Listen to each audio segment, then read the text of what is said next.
여기 오기까지 굉장히 어려운 코스 겪으셨죠? 그 시절을 생각해 보면 내가 과연 그 고지에 도달할 수 있을까? 저것은 나와는 무관한 것인가? 그런 생각. 어느 순간에는 자신감이 치고 올라오다가 어느 순간에는 전혀 나에게는 기회가 오지 않을 것 같은 그런 절망감, 오락가락 하면서 결국 여기까지 왔습니다. 근데 이 과정을 쭉 생각해 보면 그런 걸 느낄 거예요. 아, 세상은 나 혼자만이 아니구나. 여러분이 여기 오기까지 여러분 혼자 힘으로 나는 걸었고 뛰었고 그리고 도달했다. 이렇게 말할 수 있는 분은 한 분도 안 계실 겁니다. 여러분 이 모습을 만들어내기 위해서 수많은 사람들의 헌신이 있었고 뒷바라지가 있었고 기도가 있었고 눈물과 땀이 있었다고 그렇게 생각을 합니다. 그런 점에서 여러분 한 분 한 분은 굉장히 엄숙한 존재들이시고 그리고 여러분들 때문에 우리 전라북도 교육계가 더욱더 희망차게 비상할 것이라고 확신하고 기대하고 있습니다. 여러분들 전라북도 교육청 교육행정직 공무원 합격하신 걸 진심으로 축하드립니다. 수고하셨습니다.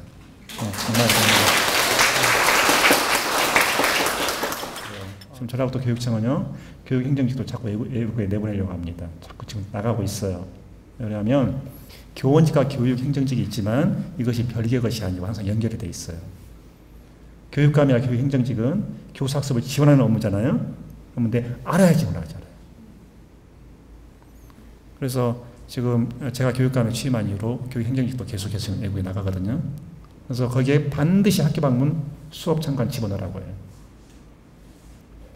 가보세요. 나중에 아이들이 얼마나 잘 물어보는지. 꼬맹이들이.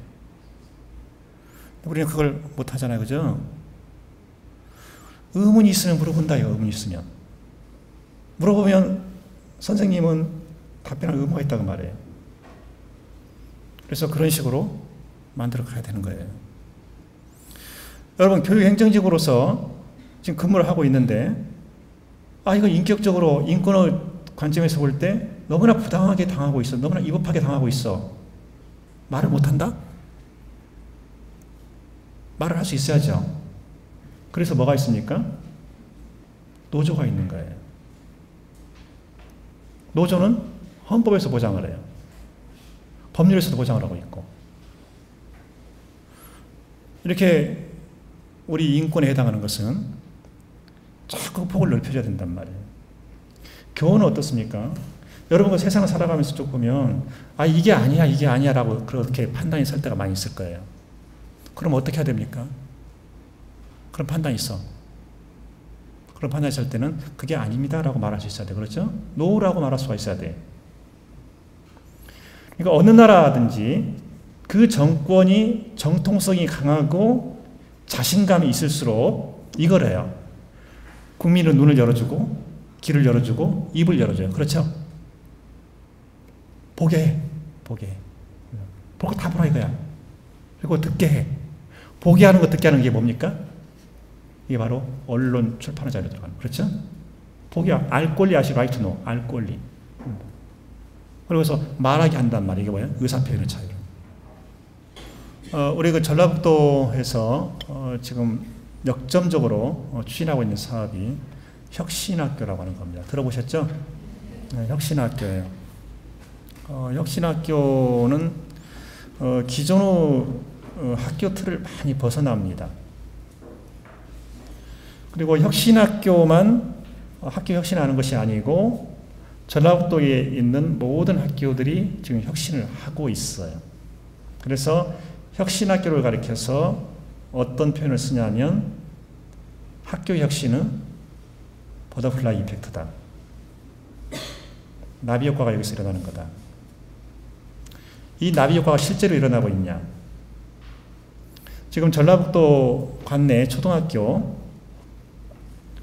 거의 초등학교 2학년까지는 중간시험, 기말시험이 없습니다. 어느 학교는, 남원에 어느 학교는 4학년까지 시험을 안 치러요. 아이들에게 시험 부담을 안 줘요. 그 아이들 어차피 중학교 입시 부담 없잖아요. 안 치러. 그러면 그 담임교사가 그 아이들의 학업 성취도 측정 안 하냐? 수업에서 일상적으로 하는 거죠, 그거야. 근데 시험을 치르지 않아요. 그래서 아이들이 즐겁게 시험 부담 없이 학교 다닐 수 있도록 해줘요. 그리고 지난 겨울이죠. 겨울이나 여름이죠. 이번에 두 번째인데 지난 겨울 그리고 지난 여름 이 두 차례 지금 계속 하고 있는데 방학 숙제를 대폭 없애버렸어요. 교육감 지시사항으로. 그래서 방학 숙제를 어떻게 하느냐. 1인 1과제. 한 아이가 하나만 하면 끝나, 방학 동안에요. 그리고 그 과제는 누가 정해주냐. 본인이 정해. 자기 결정하는 거예요. 본인이 결정해. 그리고 이것은 이 아이가 혼자 해결할 수 있어야 돼. 그동안 우리 방학 숙제는 누구 숙제였냐? 엄마 숙제였어. 맞죠? 엄마 숙제였어. 엄마. 근데 그 엄마들이 또 잘 따라서 해. 내가 쟤네 엄마보다는 더 나아. 그리고 방학 끝나고 학교에 가면 뭐 했죠? 그 다음에? 전시회. 그랬죠?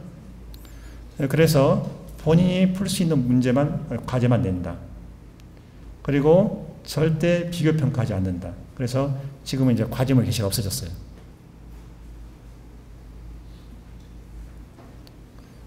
이게 지금 혁신이라는 거예요. 그리고 수업은 어떻게 하느냐. 수업은 협동수업, 모둠학습 있죠? 모둠학습, 개별학습, 그리고 토론 있는 학습. 아이들이 자유롭게 물어보고 이런 식으로 바꿔나가는 거예요. 그리고 전라북도 초등학교 아이들 중에는요. 악기를 다루는 아이들이 굉장히 많아요. 하나, 두 개 정도 다루는 아이들이 굉장히 많아요. 오늘 집에 가시면 그 조카나 지금 혹시 초등학교 둔 사람 없죠? 자녀를? 없는 것 같아. 집에 가면 조카들한테 물어보세요. 너 악기 뭐 다루냐? 분명히 말을 해요. 그래서 자꾸 인성을 이렇게 잘 다듬어주는 이런. 그리고 이렇게 자연을 접할 수 있는 그런 기회도 많이 주고. 이러면서 과거 그 단순 암기, 지식 전달, 일방적 주입식 이런 교육에서 지금 탈피를 해나가는 거예요. 이게 혁신학교예요. 이러기 위해서는 교사가 과거보다 하는 일이 더 많아져. 업무 로드가 더 많아지는 거예요. 그러면 이렇게 일을 많이 하게 되면 도교육청에서는 뭘 제공해야 되는 거죠? 일 고생을 많이 하니까 인센티브를. 그죠? 이게 그동안의 전통적인 공식이에요. 그런데 인센티브 없어요. 오로지 하나, 패션, 열정만 가지고 하시라.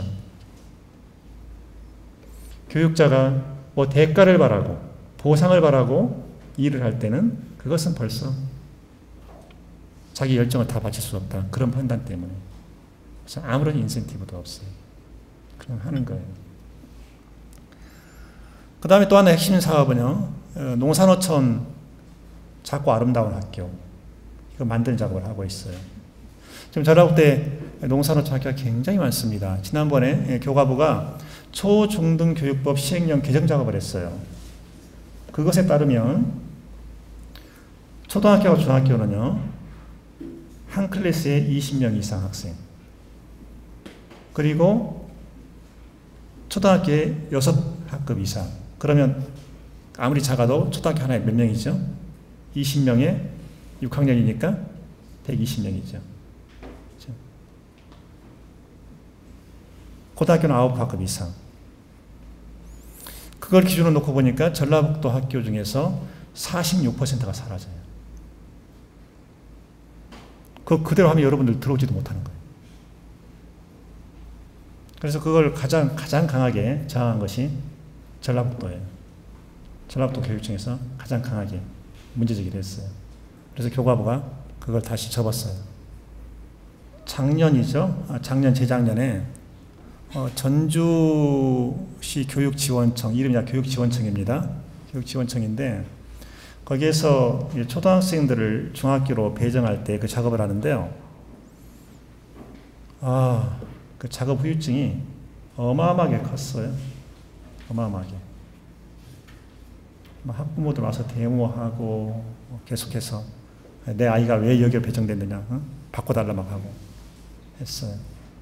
사실은 들여다보니까 잘 접근했더라면, 잘 관리를 했더라면 그걸 막을 수도 있었겠더라고요. 그래서 이제 작년 가을에 그 작업을 하면서 정말 신신당부했어요. 제대로 좀 한번 하시라. 제대로. 그런데 그 작업의 핵심 업무 담당자가 누구냐? 교육장도 아니고, 국장도 아니고, 과장도 아니고, 사무관도, 장학관도, 장학사도 아니에요.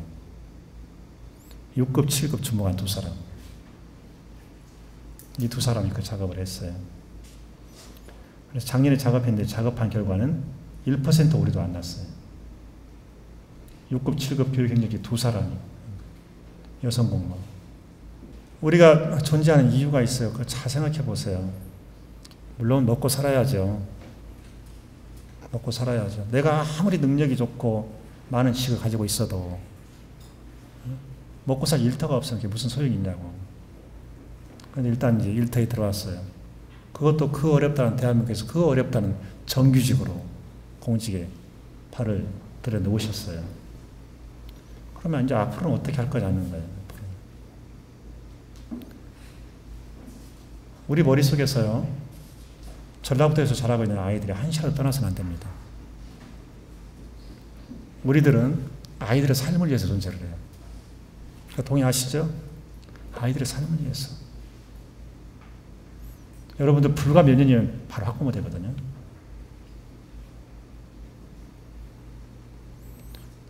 며칠 안 됐습니다. 어떤 학부모 한 분이 그 페이스북 메시지로 글을 써서 보냈어요. 그 아이가 학교 적응을 잘 못하는, 굉장히 학교 다닐 때 힘들어하는 그 아이가. 그래서 전주 시내인데 식구가 다 이사를 해버렸대요. 저쪽에 아까 이야기한 것처럼 저소득층 아이들이 주로 다니는 학교, 많은 사람들이 기피하는 학교. 그런데 사람들 말을 자세히 들어보니까 그 학교는 교사들이 정말 열정을 가지고 아이들을 케어해 주더라. 그 말을 듣고서 그걸 믿고 기대하고 그쪽으로 수지로 옮겼어요. 식구가 전체 다 이사가 왔어요. 그래가지고 그 학교로 보낸 거 전화시킨 거예요. 거기에 관한 사연을 페이스북 메시지로 적은 거예요. 이런 말을 썼더라고요. 교육감님, 교사 한 사람의 차이가 이렇게 큰 것인 줄 몰랐어요. 어느 정도 이 말에 공감이 가십니까? 여러분들 그 학교 쭉 다니면서요, 정말 지금도 그 선생님, 지금도 그 교수님 이름만 생각하면, 이름자만 생각하면 가슴이 울컥해. 너무 보고 싶어. 그런 선생님, 그런 교수님 몇 분 계시나요? 몇 분이나 계세요? 몇 분이나? 한 분. 어디 저기 초등학교, 중학교, 고등학교. 고등학교 때. 고등학교 때 한 분. 해피한 거예요. 대한민국의 수많은 국민들이요, 정말 지금도 이렇게 그 선생님만 생각하면, 그 교수님만 생각하면 가슴이 애리다. 가슴이 벅차다. 그런 분이 한 분도 없는 국민이 대다수라는 거예요. 우리 아이들에게 문제가 있는 거 아니에요. 우리 아이들에게 문제가 있는 거 아니에요. 어른이 잘못하는 거예요, 어른이. 부모가 내 아이들에게 줄 수 있는 최선의 선물, 뭐라고 생각하세요? 여러 가지로 우리가 생각할 수 있을 거예요. 근데 저는 이 생각을 했어요. 부모가 내 자식에게 줄 수 있는 최고 선물은 서로 사이좋게 사는 거다. 사이좋게 사는 거다. 그러면 아이들은 아기 때부터 쑥 성장하면서 그 분위기에 자연스럽게 스며드니까. 학교 공간 내에 들어가면 항상 머릿속에 우리 아이들을 생각하시라는 겁니다. 저 아이들이 있기 때문에 내가 여기 와 있다. 꼭 그 생각을 하세요. 그리고 여러분, 그동안에 시험 공부하느라고 공부하는 거 지긋지긋하죠? 안 그래요? 지긋지긋하지. 이제 더 이상 쳐다보기도 싫어. 그런데 그 틈에도 나는 지금부터 시작이다. 이렇게 생각하는 사람들이 있어요. 결국 그 사람들이 나중에 승진해서 치고 나갑니다. 그렇게 돼 있어요. 계속해서 자기 개발을 하세요. 문화예술 활동도 하시고, 영화도 이렇게 보시고. 그 최종병 활에서 라스트 씬에 이런 대화가 있어요. 지금 상대를 이렇게 활로 죽여야 돼. 이 한 방으로 끝내야 돼, 한 방으로. 근데 갑자기 바람이 쫙 분단 말이에요. 화살과 바람. 근데 거기서 쫙 하면서 이 사람이 하는 말이에요. 바람은 계산하는 것이 아니라 극복하는 것이다. 그래서 얼마 전에 런던 올림픽 끝나고서 전북 연고지를 둔 선수들 축하하는 자리가 있었어요. 지금 전라북 도청 양궁 대표팀 감독이 박성현이거든요. 전에 금메달리스트잖아요. 그래서 마침 잘했다 싶어가지고 물어봤어요. 박성현 감독님, 예, 최종병 영화를 보셨나요? 안 봤는데요. 근데 거기 라스트 씬에 이런 대사가 나옵니다. 바람은 계산하는 것이 아니라 극복하는 것이다. 그 말이 맞나요? 그래서 예, 맞습니다. 그러더라고요. 극복하는 것이다. 여러분들 앞으로 교육 행정직으로 삶을 쭉 살아가시면서 전혀 예기치 못한 바람들이 있을 거예요. 지혜롭게 아름다운 모습으로 잘 극복해 가세요. 여러분 그 공직생활 즐겁게 하세요. 힘들어도 즐거움이 있어야 되거든요. 즐겁게 하시기 바랍니다. 고맙습니다.